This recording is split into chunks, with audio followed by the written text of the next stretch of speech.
Il voulait fuir la police, mais son cœur pensait à elle. Épisode 2 : La voix du cœur.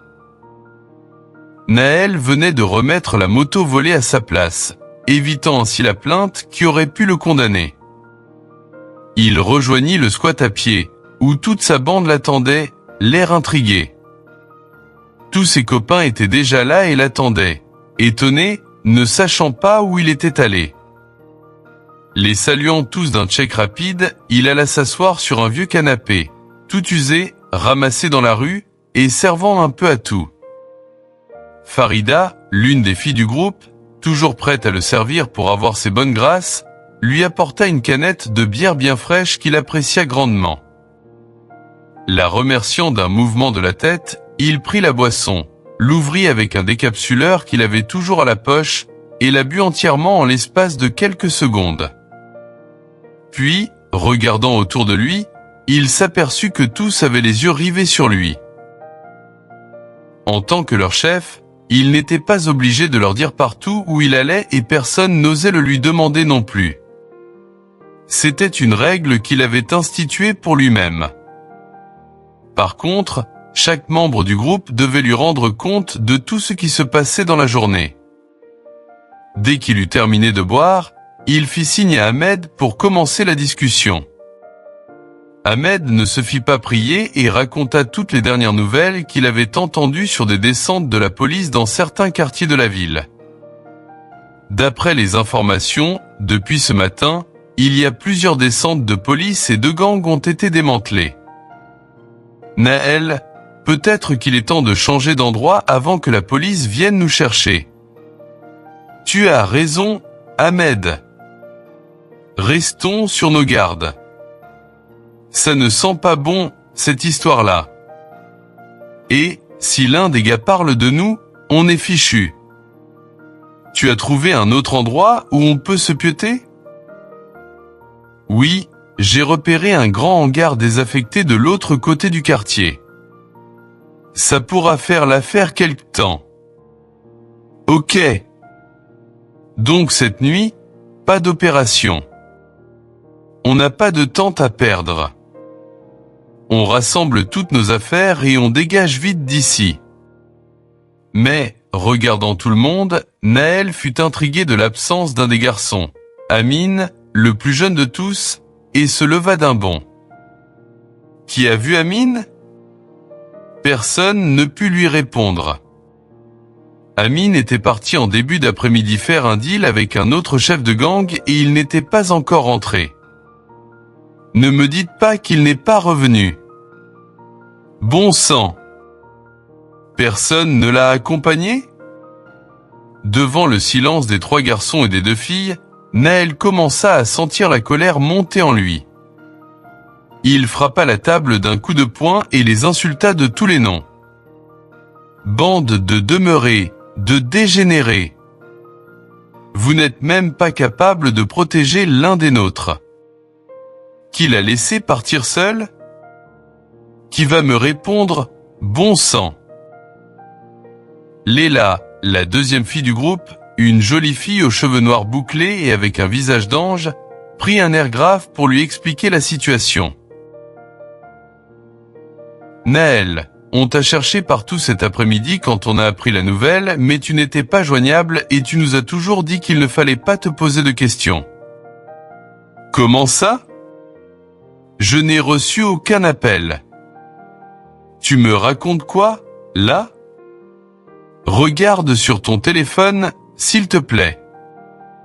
On t'a appelé plusieurs fois. Plus que contrarié, Naël prit brusquement son téléphone et vit 6 appels en absence. À cause de sa promenade à la grande plage et de sa rencontre avec Victorine, il avait complètement oublié de désactiver le mode silencieux de son téléphone et n'avait entendu aucun appel. Ne voulant pas paraître ridicule devant ses copains, il essaya de se justifier. Et alors, je n'ai pas le droit de prendre l'air ? Et toi, Tariq, tu as quoi comme nouvelle ? Le regardant d'un air bizarre, Tariq, un jeune maghrébin, âgé de 23 ans, prit un ton détaché pour lui répondre. Bof, la routine, rien de spécial. Ok, alors, Tariq, tu vas tout me vider là dans cette pièce. Et, dès que la nuit sera bien là, on se tire. Vous avez bien compris? Oui, Naël. D'une même voix, tous avaient répondu. Le caractère autoritaire de Naël ne leur laissait pas le choix. Ils s'affairèrent tous à ranger dans leur sac de voyage tout ce qui leur appartenait, prêts à partir. Comme prévu, ils quittèrent le squat en pleine nuit pour s'installer dans le hangar désaffecté qu'Ahmed avait trouvé. C'était un endroit totalement abandonné dans une zone où personne ne passait plus depuis longtemps. Ils espéraient bien que rien ne vienne les troubler.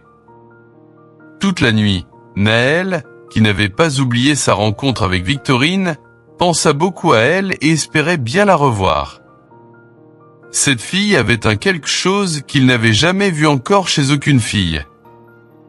Elle était si jolie, comme illuminée par la grâce divine, et sa façon de parler avec douceur et simplicité avait touché profondément son cœur. Certes, elle était aveugle, mais il avait terriblement envie de la revoir. Au souvenir de sa voix, il se sentait apaisé, différent. Mais, lui, c'était un mauvais garçon et il ne pouvait mériter pas une telle fille, même pour être son ami. Le lendemain, en retournant avec Ahmed, sur les lieux du squat qu'ils avaient quitté la veille, ils remarquèrent qu'une fouille avait été faite pendant leur absence. Tous les meubles avaient été déplacés, les tiroirs ouverts et les quelques vêtements laissés avaient été jetés par terre. Ils trouvèrent aussi 2 balles perdues sur le sol. Instantanément, ils comprirent que la police était venue les chercher. Ils l'avaient échappé belle. Ils coururent aussi vite qu'ils purent pour aller avertir les autres. Pendant quelques jours, ils restèrent tous cachés dans leur planque pour ne pas prendre de risques. De toute façon, ils avaient amassé assez d'argent pour aller acheter des vivres incognito et rester ainsi une semaine ou 2. Ils n'avaient plus qu'à attendre la fin des descentes de police pour reprendre leurs activités douteuses. Une semaine plus tard, quand ils entendirent que tout s'était calmé et qu'ils n'avaient plus rien à craindre, ils recommencèrent à sortir.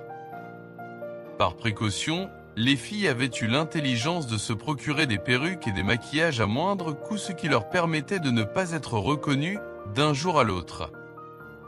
Pour les garçons, c'était plus difficile. Ils décidèrent de faire les choses autrement. Ils n'étaient plus que 3, Naël, Ahmed et Tariq. C'était bien insuffisant. Il leur fallait trouver de nouvelles recrues à mettre en première ligne pour qu'ils ne se fassent pas prendre.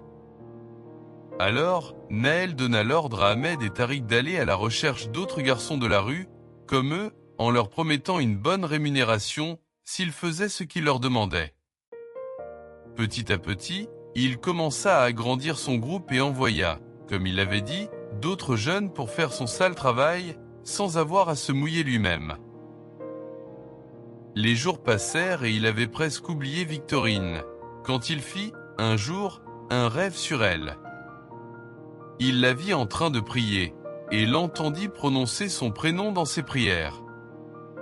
Mais qui était donc cette fille pour qu'elle n'ait pas encore quitté ses pensées ? Après ce rêve, il reprit un jour le chemin de la grande plage, mais elle n'y était pas. Alors, il se rappela de mémoire où elle habitait et il s'y rendit à pied. À suivre,